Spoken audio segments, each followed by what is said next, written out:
여러분의 아침을 함께합니다. 94.5MHz YTN 뉴스 FM 신율의 출발 새아침.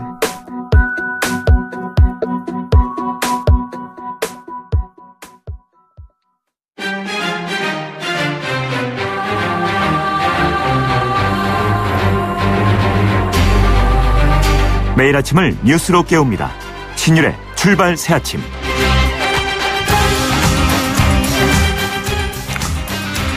다시 한 주가 시작됐습니다. 국회는 국정감사에 한창 몰두하고 있죠.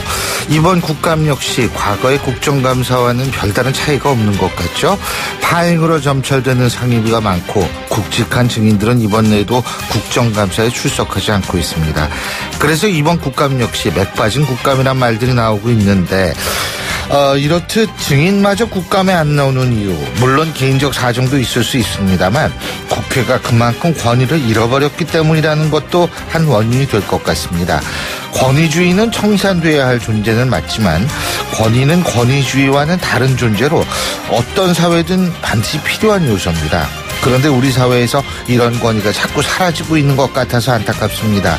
물론 권위가 사라지고 있는 데는 그 권위의 주체들이 신뢰를 잃게끔 행동했기 때문이지만 때로는 국민들 역시도 모든 권위를 부정하고 그런 식으로 사회를 바라보는 것은 아닌가, 이런 생각을 상기할 필요는 있을 것 같습니다. 잃어버린 사회적 권위들을 다시 찾아봅시다. 신율의 출발 새 아침, 오늘 순서 시작합니다.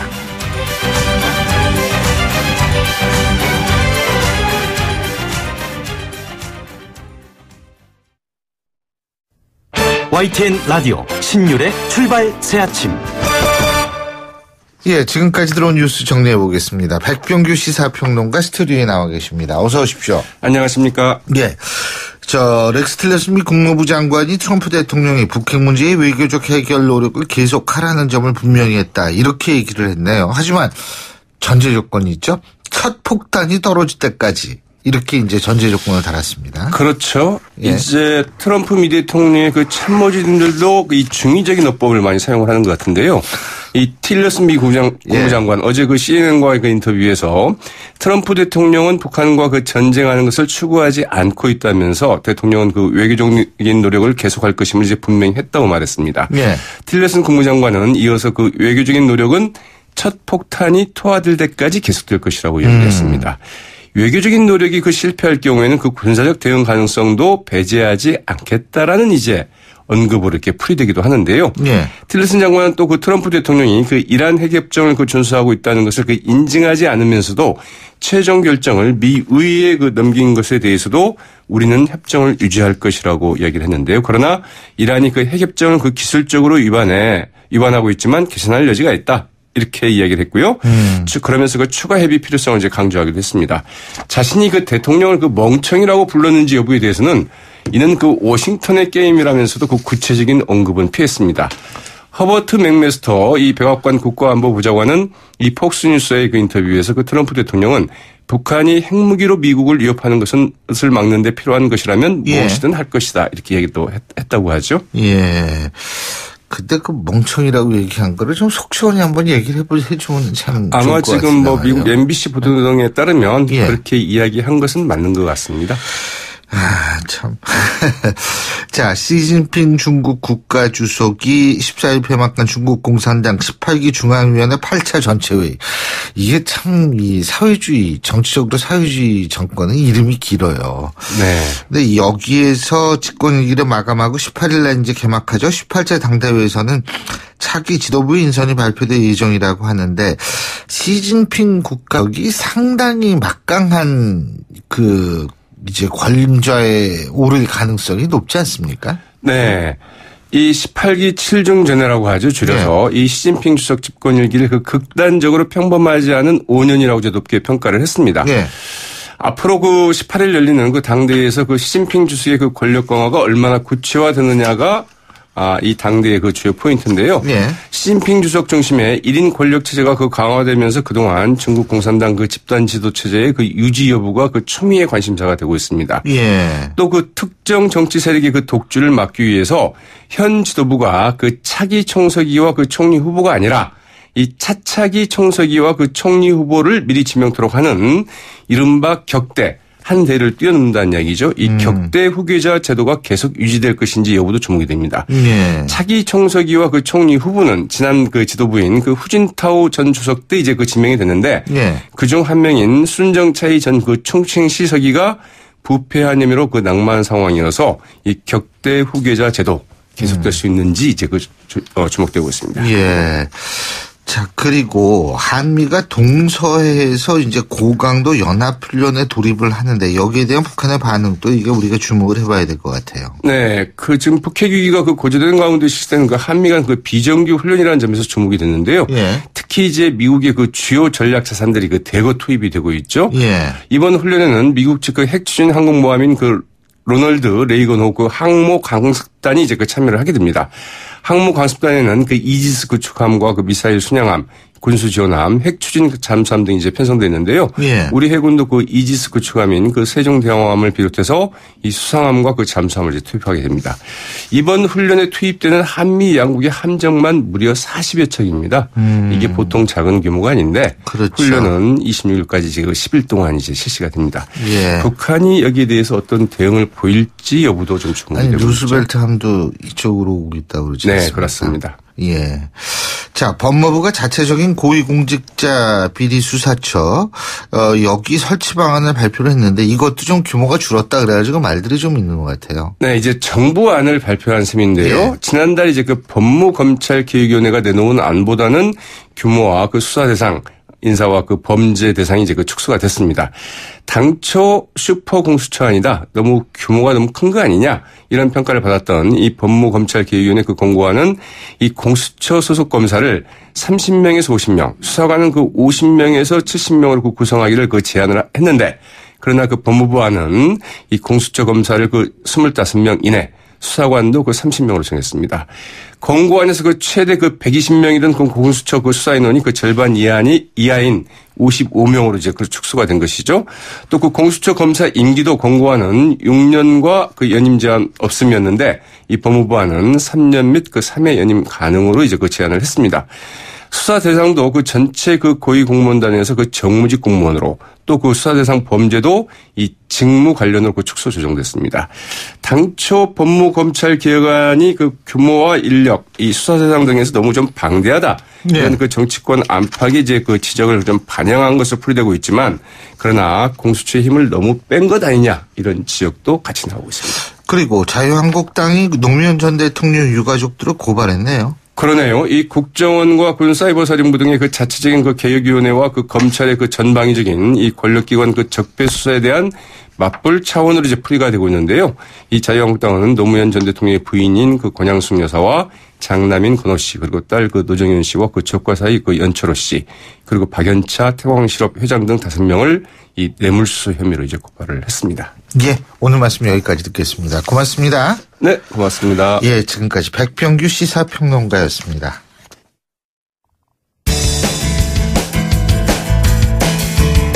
여러분은 지금 FM 94.5MHz로 방송되고 있는 신율의 출발 새 아침을 듣고 계십니다.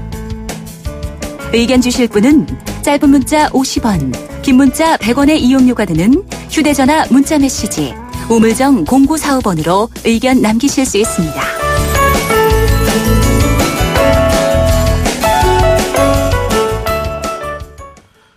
예, YTN에서 단독으로 보도한 내용이죠. 모 제빵업체의 식품 제조 과정에 쓰이는 이른바 압축공기에 미세먼지와 같이 오염된 공기가 사용했다.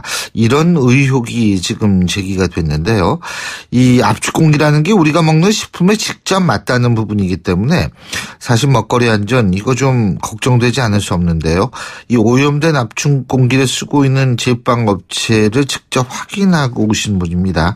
더불어민주당 전혜수 의원 전화 연결해서 직접 얘기 들어보겠습니다. 전 의원님 안녕하십니까? 네, 안녕하세요. 예. 건강하시죠? 아이고, 감사합니다. 요즘 일교차가 심하니까요. 맞아요. 네, 걱정이 많이 됩니다. 전 의원님 전 의원님이야 원래 이 의학계통 출신이시니까. 네. 그 독감 예방주사 맞으셨어요? 아니요, 저는 전에 말씀드린 생리식염수로 코 세척하고요. 소금 양치하고요. 교수님 하고 계시죠? 저는 독감유방 좀 맞았습니다. 지금 압축공기 얘기 나왔는데 말이에요. 네. 이게 빵 만드는데 압축공기라는 게 쓰이나 보죠? 예? 네, 저도 이번에 제보를 받고 알게 됐는데요. 예. 우리가 보통 일반적으로 미세먼지가 아주 심할 때는 마스크를 써서 예. 우리 먼지를 여과하고 있지 않습니까? 예. 마찬가지로 압축공기도 식품에 사용할 때는 그 필터를 사용해서 오염된 공기를 정화시켜서 사용하거든요. 예.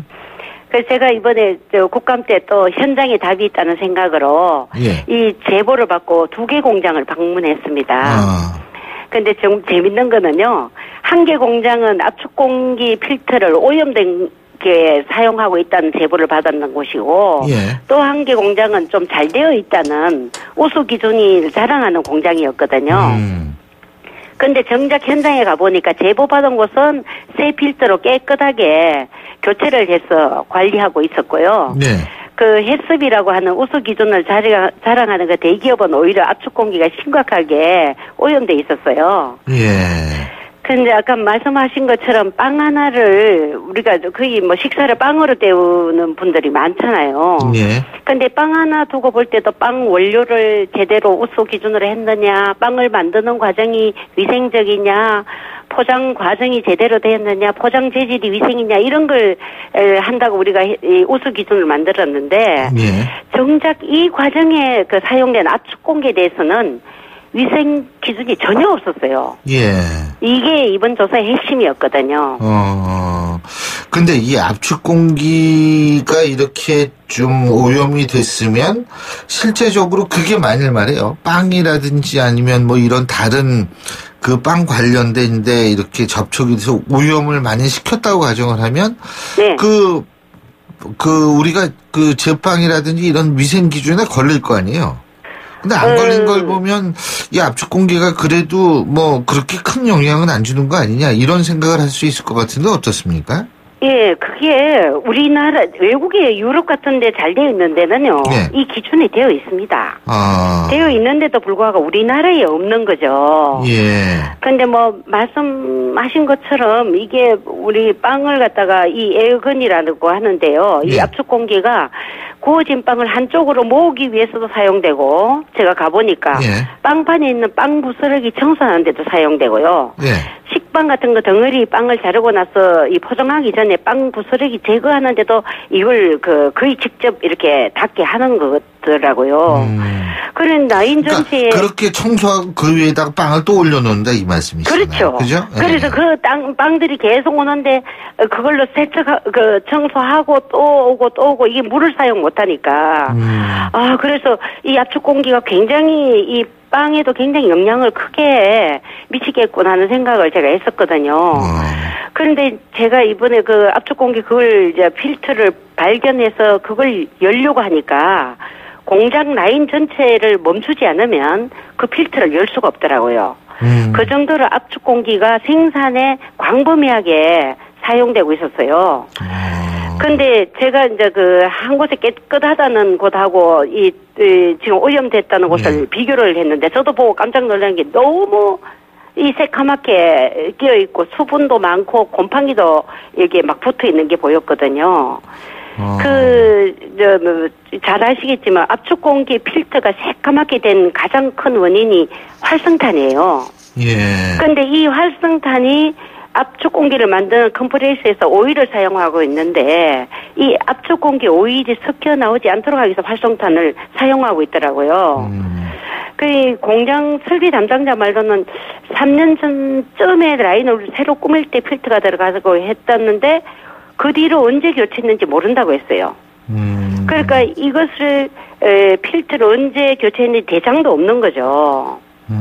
근데 제가 전문가한테 물어보니까 이게 최소한 한 달에 한 번은 열어서 오염 여부를 확인하고 6개월에서 1년 주기로 교체를 해줘야 한다는 거예요. 그런데 이게 그렇게 되지 않았다는 거죠.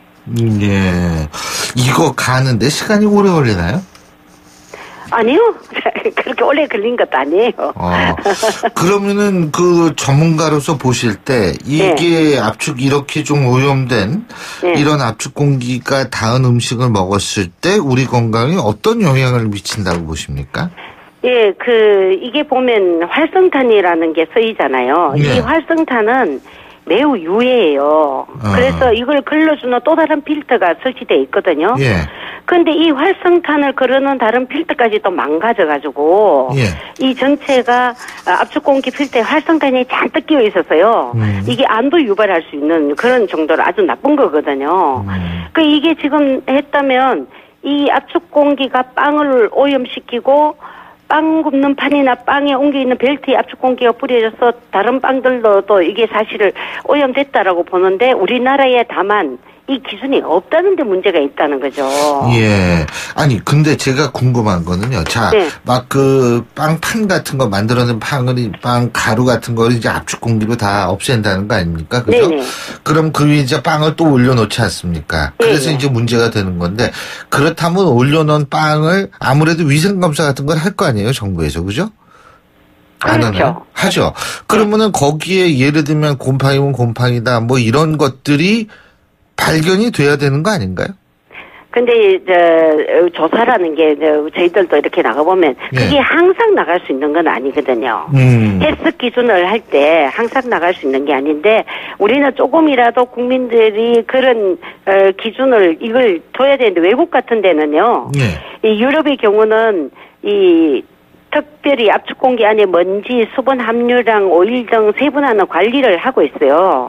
그런데 우리나라는 그 기준조차 없는 거예요.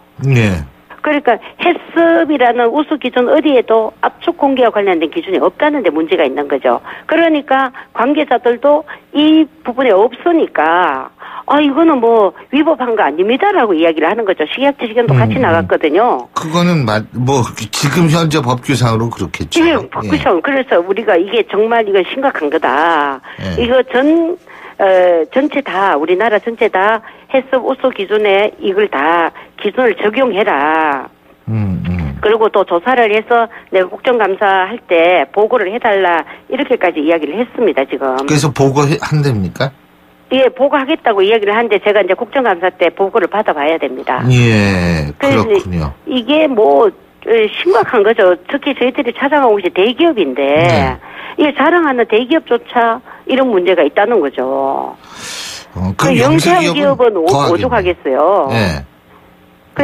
제가 봤을 때는 새로 깨끗하게 갈아치운데도 저희들이 미리 간다고 압축 공기를 보겠다고 했으니까 금방 갈아치운 듯한 그런 느낌이 많이 들었었거든요.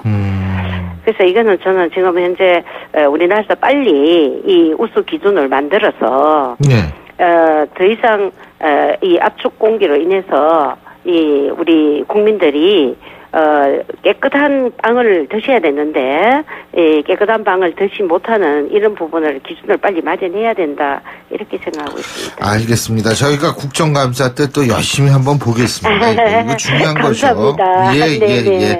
오늘 말씀 여기까지 듣겠습니다. 고맙습니다. 네, 감사합니다. 예, 지금까지 더불어민주당 전혜숙 의원이었고요. 신율의 출발 새 아침 1부 순서 여기서 줄입니다. 잠시 뒤 2부에서 뵙겠습니다. 소통의 아침을 여는 공정한 목소리 신율의 출발 새아침. 신율의 출발 새아침 2부 순서 먼저 광고부터 듣겠습니다. YTN 라디오 신율의 출발 새아침. 예, 국감이 시작된 지 이제 5일째인데요. 하지만 곳곳에서 파행 사태가 벌어지고 있고 그중에 논란이 됐던 하나가 바로 세월호 보고 시각 조작, 바로 이 부분입니다.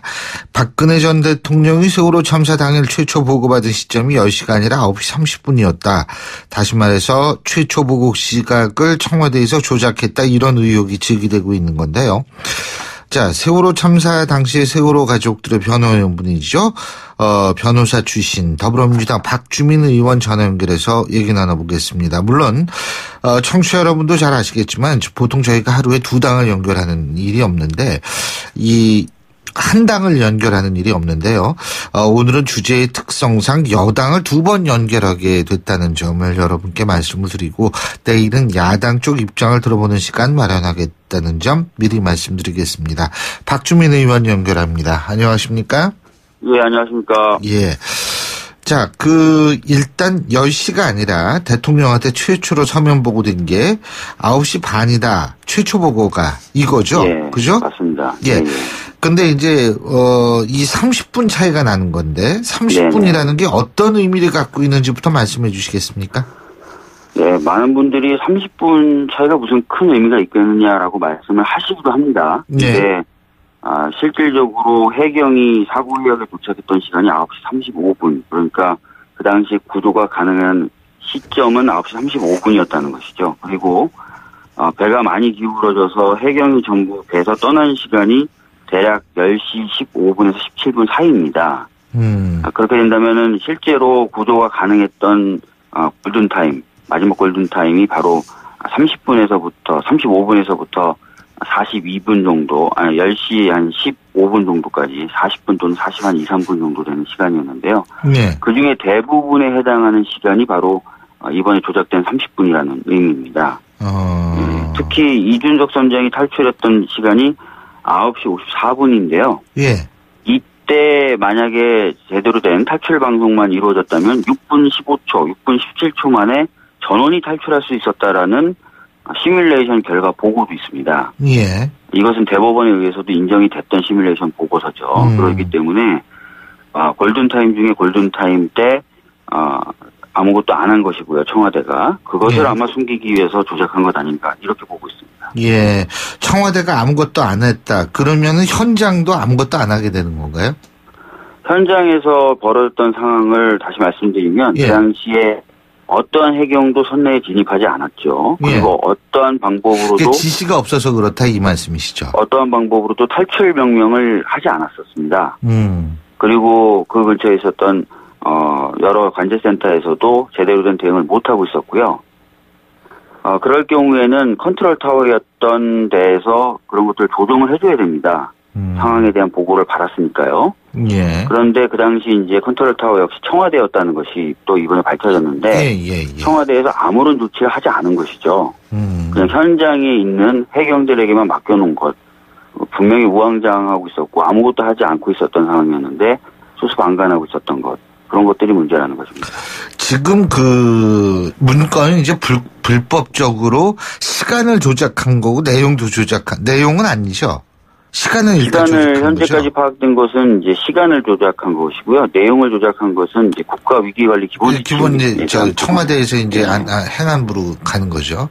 네네. 근데 제가 궁금한 게 왜 우리가 컴퓨터에다가 문서를 작성을 하면 시간이 이제 딱 나오잖아요. 그죠? 네. 그러면은 그 시간을 조작했다는 건가요, 지금? 아닙니다. 문건에 보면은 보고 시점을 10시에 보고했다고 되어 있던 것을 9시 반에 보고됐다고 됐던 것을 10시에 보고된 것이라고 그 문건의 내용을 바꾼 것이죠. 문건의 내용을 바꾼 거군요. 네네네. 그러면은 그 문서 작성 시간 같은 경우 있잖아요. 그것도 조사해 보셨을 거 아닙니까? 그죠? 문건의 그 작성 시점 같은 경우에 대해서는 저희들이 직접 복원한 건 아닙니다. 청와대 쪽에서 문건이 발견된 것들, 그걸 가지고 지금 판단하고. 아니, 제가 왜 이걸 여쭤보냐면, 처음에 이제 문건을 작성을 했지 않습니까? 우리가 예를 들면 특정 그 워드 프로세스 프로그램을 가지고 문건을 작성을 하면, 거기에서 이제 수정을 한 거 아니에요? 9시 반에 보고한 거 10시로 바꿔야지. 그리고 이제 그걸 짝짝짝 지우고서 10시로 딱 만들면은, 그 문건 수정 시간으로 다시 바뀌지 않습니까? 그죠? 그래서 제가 그걸 여쭤본 거거든요. 제가 청와대에서 그것까지 확인했는지는 제가 직접 확인하진 못했습니다. 그런데 수사 의뢰를 하고 또 수사 의뢰를 하는 과정에서 여러 자료들 동시에 검토했다고 지금 발표를 했거든요. 그 얘기는 아마 말씀하셨던 그런 부분까지 다 검토해서 수사 의뢰를 한 것으로 보여집니다. 이것과 관련해서 그러면 누가 어떤 식으로 책임을 져야 된다고 보십니까? 그 당시 이제 국가위기관리 기본 지침에 따르면은 청와대가 재난과 안보에 대해서 다 컨트롤 타워 아니겠습니까? 그리고 이제 이 문건을 작성했던 것은 그 당시 국가안보실로 보여지고요. 그렇다면 국가안보실을 책임졌던 국가안보실장이 이 책임을 져야 되고, 그렇다면 김장수 전 국가안보실장이 1차적인 책임을 져야 되는 것 아닌가라고 보고 있고요. 네. 대통령 비서실에 소속되어 있기 때문에 김기춘 비서실장도 좀 책임을 져야 된다고 저는 보고 있습니다. 왜냐면은, 김기춘 비서실장이 직계상으로도 그 상위에 있는 사람이자 실제로 뭐 국감장이나 아니면 국정조사장에 나와서 계속 열시하는 내용을 계속 반복해서 발언을 했었었거든요. 네. 그것만 봐도 뭔가 책임이 있지 않을까 이렇게 보고 있습니다. 지금 제2기 세월호 특조위 구성이요.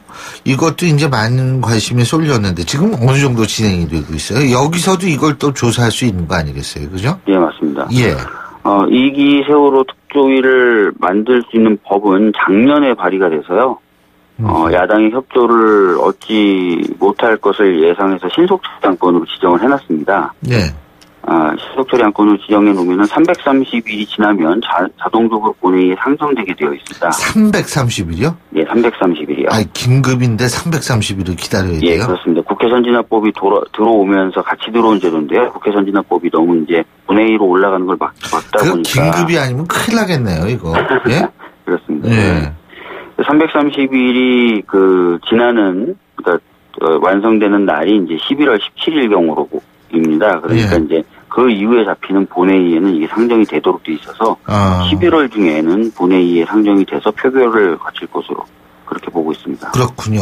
근데 박주민 의원께서는 1기 세월호 특조위에도 쭉 활동하는 걸 굉장히 관심 있게 보시고 또 관련이 되셨지 않습니까? 네네네. 그런 차원에서 볼 때 1기 때는 이게 없어가지고 이게 제대로 조사를 못했다 뭐 이런 부분이 있을 거 아니에요. 2기 때는 그래서 꼭 뭐 좀 이런 것들을 권한을 줘야 된다 뭐 이런 게 있으실 텐데 어떤 게 있을 것 같아요? 뭐 수사권이나 기소권 같은 권한 부분에 대한 말씀도 많이 하시는데요. 핵심적인 것은 그 특조위가 구성될 때 보면 여당과 야당이 추천한 의원들이 들어가지 않습니까? 네.